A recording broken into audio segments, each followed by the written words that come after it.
Hey guys, so here I am today with a tutorial on using the pen tool.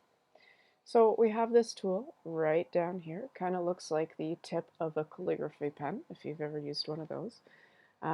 If I hover over, it should pop up here and tell me. It's not going to do that right away, so if I click and hold, I can see here it is in fact the pen tool.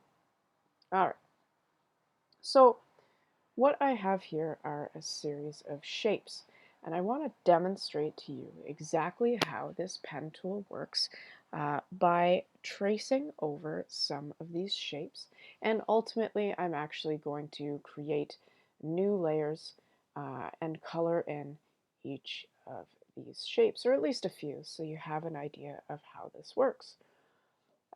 So I'm going to zoom in, Command plus, and I'm going to pick a pretty easy shape to start with. So we do have our pen tool here, and I'm going to start with a single anchor point. Now, unlike something like the brush where you draw things, the pen tool actually is a tool to create straight lines and curves.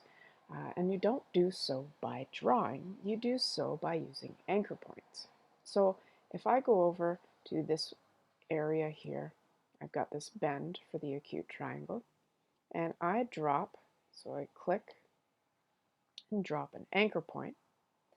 I now have the beginnings of making a path using the pen tool. So the next thing I'm going to do is come down here, I'm going to place another point, and what will end up happening is a line will be drawn between the first point I made and the second point. So I'm going to plop that down right here. And now I see this is the last point, anchor point, that I put down. That is indicated to us by blue. This is now turned into a white point here. If for whatever reason I've decided that these points are not in the correct spot, I can always hold down the Command or Control key, turns that pen tool into an arrow, and I can go and adjust where I need them to be. And I'm just going to make sure, because I know that I want to continue on this way, that the anchor point over here is the last one that I touch, so that it is blue, indicating it's the last one, so that if I put a point down here, I will have my line drawn between that point and this point. Okay, great. So now I have these 3 points, and the last thing to do to finish up this work path is to close the path up here. Now, as you can see, when I hover over this final point, which is the point that I began with, the minute that I put my cursor, or the tip of the pen tool, over that final anchor point, I get this circle indicating that this is where I go ahead and close this work path. So I'm going to go ahead and click on that point. Now we can see here the fine blue line that has now been traced over the entire acute triangle. Okay, great. So here is the first path of this whole sheet. And what I'm going to do is, we've worked with layers so far. When we work in the pen tool, we actually create paths. So this Paths tab here, if I click on that, actually shows me the work paths that I create when I go ahead and make a shape with the pen tool. So I have this work path saved right here, and you can think of it just like layers. They're all going to save just down this way, and you can go ahead and rename every single one. So I just double clicked on where it says work path. I'm going to write acute, and now I can come back to that at any point in time. So I've got my acute here. And what I'm going to do, because the path is great, but my intention with the path is to create a selection from it. So if I go down here, I have this option to load path as selection. And anytime we've had a selection in the past, I've usually referred to it as the marching ants or the dancing ants. Uh, and so that's kind of what that looks like. This icon down here, just a bunch of dancing ants in a circle. So if I click on this, it has now loaded my selection, or my path rather, as a selection. Okay, so I've saved my work path uh, as the acute for the acute triangle. Now if I come back at any point in time, I know exactly what that path is. And I'm going to go to Layers. I'm going to hit Create New. I'm going to rename this Acute. And I'm going to grab my Paint Bucket tool. I have red selected in my foreground, and I'm just going to click within the confines of that selection, and it's gone ahead and colored that acute triangle in for me.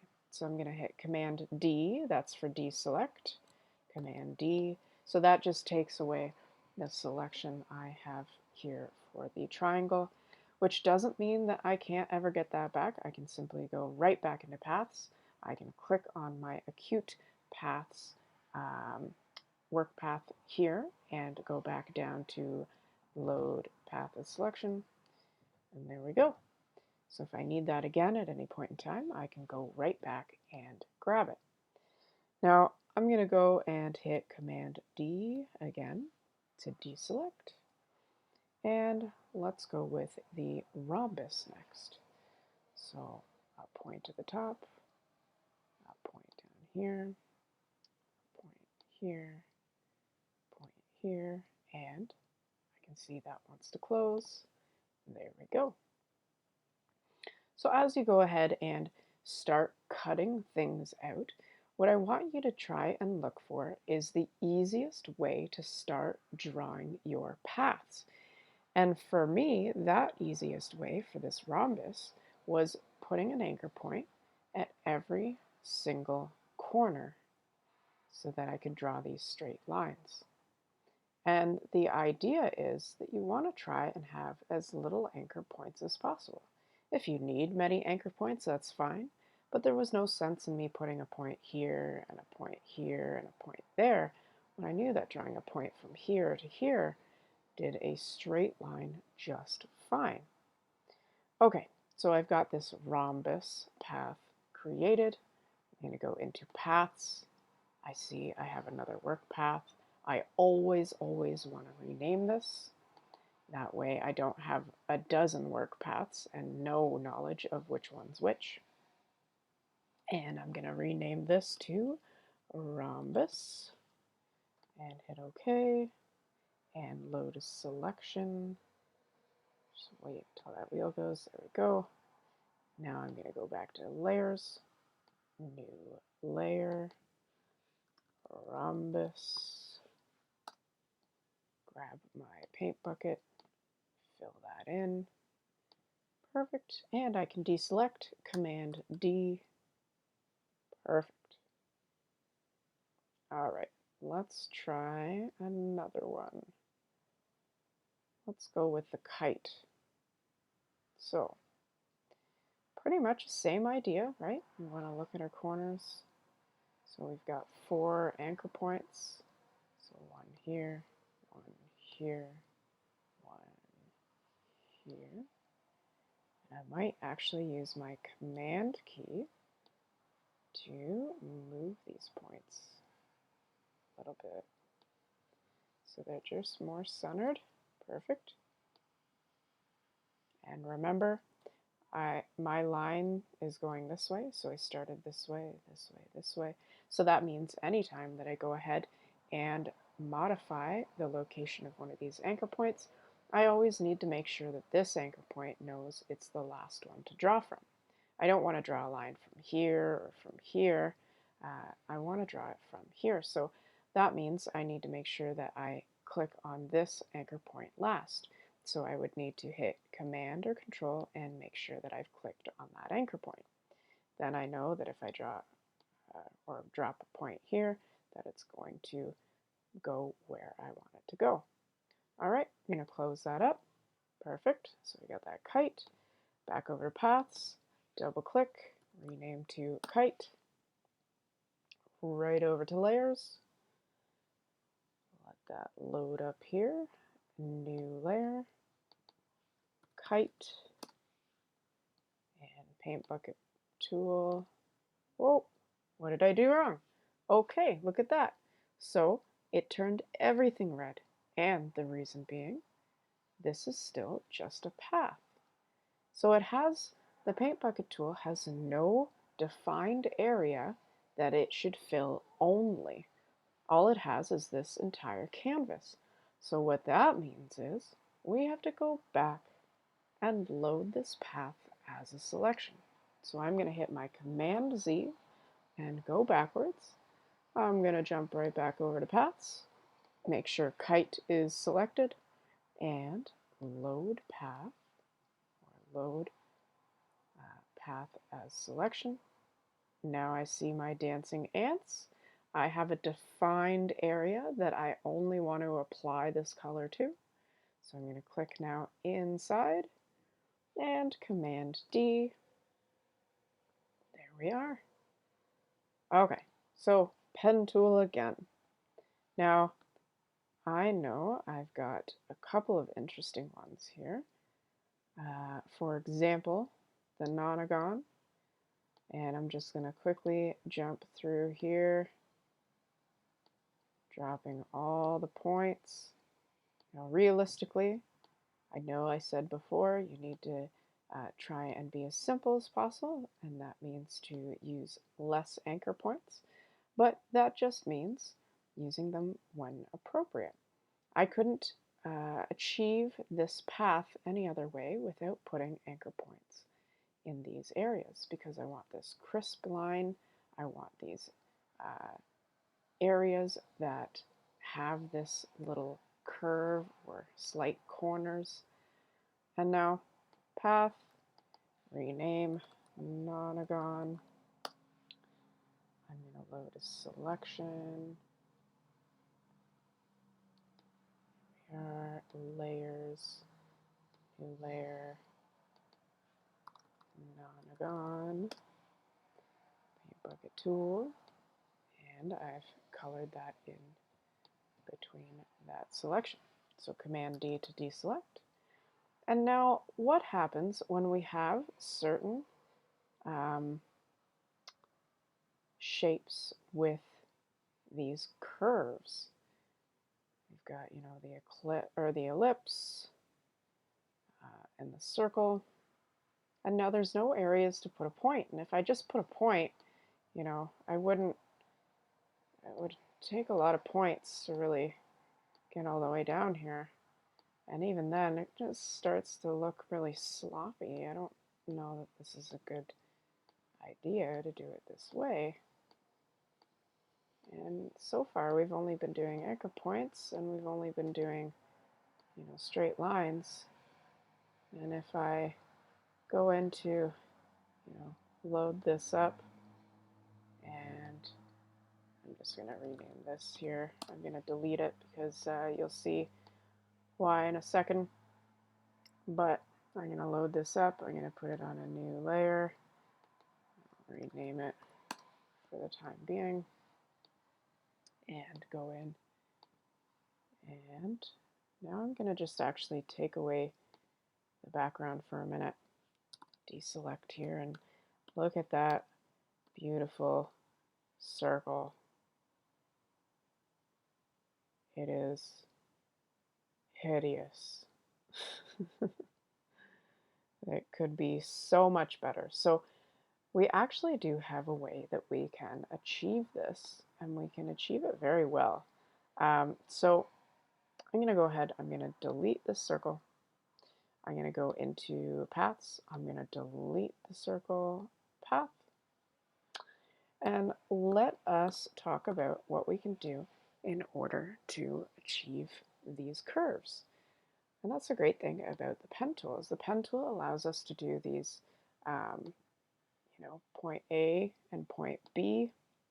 We've got this straight line here. Now, if I put a point, held shift, and clicked again, by holding that shift, I would get a completely straight line. Now that's really good to know and might become very handy the more complex, especially some of these shapes become. But if I place a point and I drag it instead of just bringing my mouse off of it, I now have these handles. So this anchor point is still what I'm working from, but these handles here help me to create curves. So what I mean by that is take a look at this curve, or rather this line here. Now I know this is the anchor point, and on either side we have what's called handles. These handles help us to create the curve in the sense that when I draw a line here, actually let's try that again so that it goes the way I want it to. So I'm going to click drag. Now I'm dragging in this direction because that's the direction that the curve's now going to want to go in. So click drag, and now I've got this curve here. Now that looks pretty cool, and if I wanted to manipulate this curve even more, I could go ahead and start dragging these handles. Now all I had to do that was hold down the Command or Control key, go up to the handle, and depending on the angle, so if we thought about this as 90 degrees, 45, depending on the angle, that helps to determine what the curve is going to be for this line. And each handle is responsible for helping that curve out. Also to note, so if I hit Command again, the length of that handle also determines that curve. So we can see it gets steeper the more I drag that handle out. Okay, so I see this anchor point here is the next one because it's highlighted in blue. So if I click and drag, I can see here we've now got this pretty good looking, well, somewhat circle anyway. So I can see the circle or the path wants to close. I've got that circle present here. I'm going to click and drag. Okay. So by clicking and dragging, I've still got these handles that are present. So holding Command and clicking on that last anchor point, I can go ahead and start manipulating these handles here. So holding the Command or Control again, and I can go ahead and manipulate these handles. Now I can see here that when I go and manipulate this handle here, it also manipulates this side of the handle. I don't really want that. I had a good curve going here. So if I hold down the Alt or Option key and I go to hover over this handle here, I can see that the tool itself looks a little different. That is indicating to me that I can go ahead and split how these handles react. So instead of almost being like a seesaw effect, they are now independent of one another. And that's how we can draw a curve. So I'm going to Command Z, I'm going to get rid of all of this here. I don't want any of that. I didn't want that work path. I just wanted to show you the behavior of this tool and what using Command does and the Alt or Option key. So I know that if I draw a line, if I hold the Shift key on my keyboard, it will give me a perfectly straight line. So I'm going to hold down the Shift key, I'm going to place an anchor point, and I'm going to drag it out. And now I know that these handles I've just made are absolutely straight to one another. Now, if I go and draw an additional one, I'm going to go and hold Shift again, and I'm going to drag out. I think that looks pretty good for this circle. All right, so the last thing to do is go up here. I can hold the Shift key again, click right onto that first anchor point, and I can drag that out. And that's given me an amazing circle. In fact, not only has it given me a better circle than the shoddy one we did earlier, where we just drew anchor points down this way, but it's actually given me a more visually appealing circle in that it has complete curves all the way around. So I'm still in my Paths tab here. I'm going to double click on Work Path so that I can give it a name. I'm going to hit Circle, OK. I'm going to go to Load Selection, Load Path as Selection rather, flip back over to Layers, add new layer, rename this to Circle, and now I can go up to my paint bucket and fill this selection with red. Command D to deselect, back to the pen tool, and I'm going to do one more like this, and I'm going to go right over here to the ellipse. Same kind of idea, so holding Shift, click, drag. Oh, far too big handle. All right, try that again. Click and drag. There we go. Try that to start with. Same kind of idea. Shift, click, drag.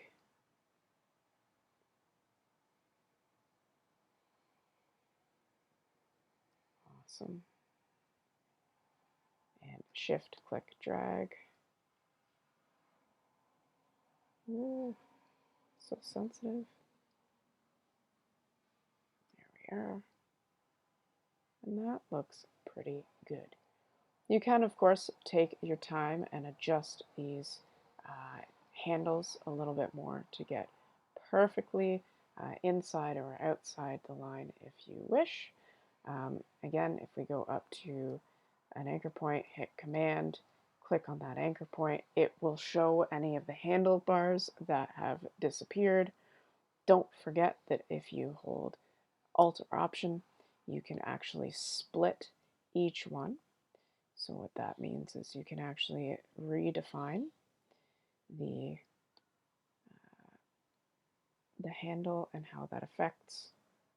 So if I hold Command, click this one, show those handles again, Alt or Option, redefine, holding Alt or Option, redefine. That looks fantastic. Back over to Paths, double click, ellipse, load path as selection, over to layers, new layer, rename this ellipse, over to paintbrush, fill it in with red, and Command D. And if I just zoom out here, I've now got these shapes all filled in, and they look pretty decent. All right, so that should give you a good idea of how to manipulate the pen tool.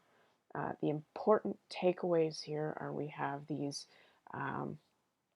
this way rather to create either a straight line or we can create curves depending on how our handles are behaving, so how long they are, what angle they're at, as well as I can't stress to you enough how important this paths layer or paths tab is now, just over from your layers tab, so that we can save every single one of these work paths. And it's so important when you are using the pen tool, creating your work paths, to rename these so we don't just have these 6 work paths, all named the same thing, it would be nearly impossible trying to sort through any of them in a hurry to get what we needed. So if I go Command D, I can go to circle, load path, Command D, rhombus, load path, and just super easy. Last but not least, if you ever needed to go ahead and drop some kind of drop shadow, because each of these here we have put on their own layers, we could simply go to the ellipse layer, go to effects, drop shadow, just drag this window down so you can see a bit better, say where we want to have that drop shadow, we can, give it a proper opacity, distance, spread, size, right? And there we are. So we've effectively, let's go ahead and start applying that to these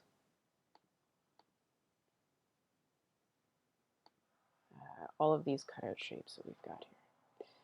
So it literally is as simple as going in, cutting them out, and now I can just go in and drop the drop shadows right on top. My computer's lagging a little bit here, so forgive that. Got that blasted beach volleyball wheel going on. Let's try that again here. I think we have one more. Not gone. Go to drop shadow. Okay. Now I already adjusted the drop shadow for one of them, so it left all of those settings to as the default. So anytime I went ahead and applied the drop shadow again, it's whatever I used last. So here we are. We have all of these shapes that we've actually gone ahead and cut out, filled in with a color using the paint bucket tool, and gone in and applied a drop shadow to them as well. So now we have this 3D effect with this line up here as well as our kite looking as though the shapes are jumping off the page. So it would be as simple as this if you were to go ahead and cut something out for maybe a flyer, or we see a lot of times in e-commerce websites, etc. We have a product that is on a white background. If you've tried to shoot something on a white background, you know it can be difficult sometimes to have the background as clean and white as possible. So many times what will end up happening is the product gets shot on a clean background, perhaps it's as white as possible, and then that product gets cut out and it gets physically put onto a white background in Photoshop, and then a drop shadow or something similar is applied, and you have something that looks just like this. So a lot of this I did go pretty quickly through. Please feel free to rewatch the video or pause as you're going along, replay certain aspects so that you can get a good feel, and you should be all set to use the pen tool for whatever you need to cut out. And that's going to be it for this video.